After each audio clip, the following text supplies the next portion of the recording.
جوزي بيقول لي انت جبتي الشطاره دي منين؟ بكيس مكرونه وحته لحمه صغيره غديتي البيت كله وعملتي كل الكميه دي؟ قلت له امال ايه ده، انا شطارتي ما يختلفش عليها اتنين. طب تعالوا يلا اعملوا زي يا بنات النهارده الوجبه الجميله دي، قد ايه موفره وجميله جدا وكمان مغذيه للولاد وحاجه كده بجد رهيبه. زي ما قلنا بحته لحمه هنعمل وليمه. تعالوا كده بس نسمي بالله ونصلي على الرسول. ولو مش متابعين الصفحة بالله عليكم تعملوا متابعة ولايك وشير للفيديو وكمان كومنت ولو بحرف، جزاكم الله كل خير. يلا بينا يا بنات. بصوا بقى، اول حاجة عندي هنا بصلاية حلوة كده قطعتها مكعبات زي ما انتوا شفتوا، وكمان فلفل الوان قطعته كده مكعبات برضو زي ما انتوا شايفين. عندك بقى فلفل الوان بيكون طبعا احسن، وكمان لو ما عندكيش هتحطي عادي فلفل رومي او فلفل حار براحتك خالص. حابه تضيفي على الفلفل اللي قطعناه ده برضو فلفل حار هتكون جميله جدا. طيب هنقطعهم مكعبات زي ما شفتوا كده. عندي هنا كمان طماطميه كبيره او طماطميتين كده متوسطين، هبدا برضو اقطعهم هنا مكعبات صغيره. بعد ما هخلص كل تقطيع الخضار دوت الفلفل الالوان وكمان الطماطم والبصل بالشكل ده، هنقلهم كده في بولة عندي. وتعالي بقى نتبل حته اللحمه بتاعتنا. عندي هنا حوالي ربع كيلو بس من اللحمه، حطيت عليه بصلايه كبيره مفرومه مع قرن فلفل ناعم جدا، وربع معلقه كده من الفلفل الاسمر، وكمان كيس كده من البهارات اللي بيجي من عند العطار الصغير ده بجد جميل جدا. وحطيت فص كده توم كبير مفروم وشويه كده من الملح، وهتبداي تحطي معلقتين كبار بقسماط ناعم. تمام. طيب هنبدا بقى هنا نجيب بقى الكفته بتاعتنا وهنبدا نشكلها بالشكل ده، اي بقى تشكيله انت حباها. تمام. هنبدا بقى زي ما انتم شايفين هعملها كده ليه كرات صغيره، ممكن تعمليها كفته عاديه صوابع براحتك. هبدا ان انا اعملها كرات صغيره بالشكل ده. ما شاء الله طلعت معايا كميه كويسه، وكمان ده يعتبر لحم صافي، احنا مش حاطين له ولا برغل ولا فول صويا ولا اي حاجه.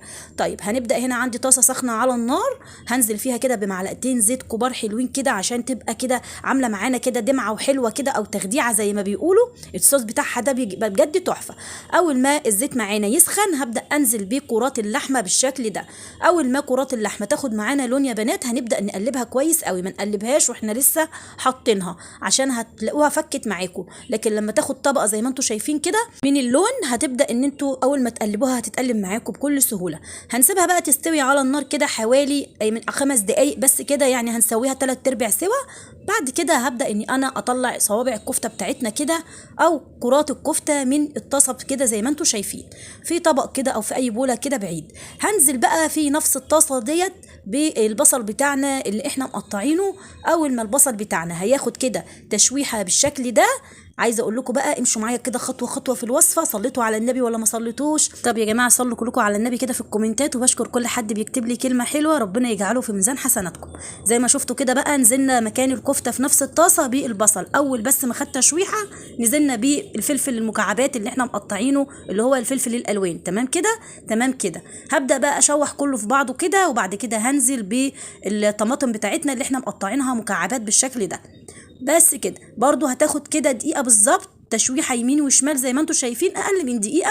وهبدأ انزل بقى بكرات اللحمة بتاعتنا اللي احنا مدينها تشويحة حلوة. بس قبلها طبعا هنبهر هنا الخضار برشة بس كده بسيطة من الفلفل الاسمر وكمان شوية بسيطة من الملح. ما تنسوش ان انتم ملحين وعاملين كل حاجة في اللحمة. حتى الثوم انا استكفيت باللي حطيته في اللحمة. عايزة اقول لكم بقى اللحمة دي كده او الطاسة بتاعت اللحمة بالخضار دي هو سجق، هو طعم تحسوا كده سجق بالخضار، لحمه مفرومه كفته بالخضار، حاجه كده بقى عارفين انتوا تحفه بجد. والبهارات اللي انا حطيتها كمان مديه تيست حلو جدا جدا.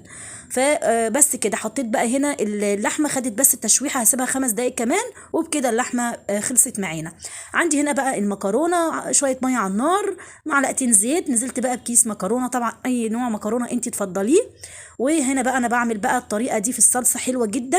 بصوا اول حاجه كده عندي هنا معلقتين زيت محترمين كده في حله، وهبدا زي ما انتم شايفين اول ما سخنت نزلت عليهم ببصلايه صغيره مفرومه مع نص قرن فلفل مفرومين ناعم قوي. تمام. وهبدا كده بعد ما دبلوا معايا هحط فصين توم مفرومين وشوحي كده يا ست الكل بس يتبلوا بس مش اكتر. وبعد كده هتنزلي هنا بكوبايتين كبار عصير طماطم او نص كيلو من عصير الطماطم على قد كيس المكرونه.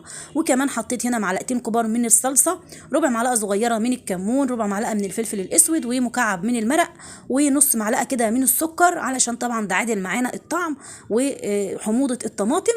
واول ما هتبدا بقى تتسبك معايا هنزل بقى بالملح بتاعنا، وبكده كده هتكون المكرونه خلصت معانا. وهنا طبعا انا بقول لكم النور قطع وبضحك على نفسي، يعني فاهمين اللي هو يعني الحمد لله والله بنعاني يا جماعه في التصوير. كان خلاص في اخر الفيديو والنور قطع، وانتوا عارفين ما شاء الله النور مش 10 دقايق وبيجي، يعني لا خدوا عندكم ساعتين 3.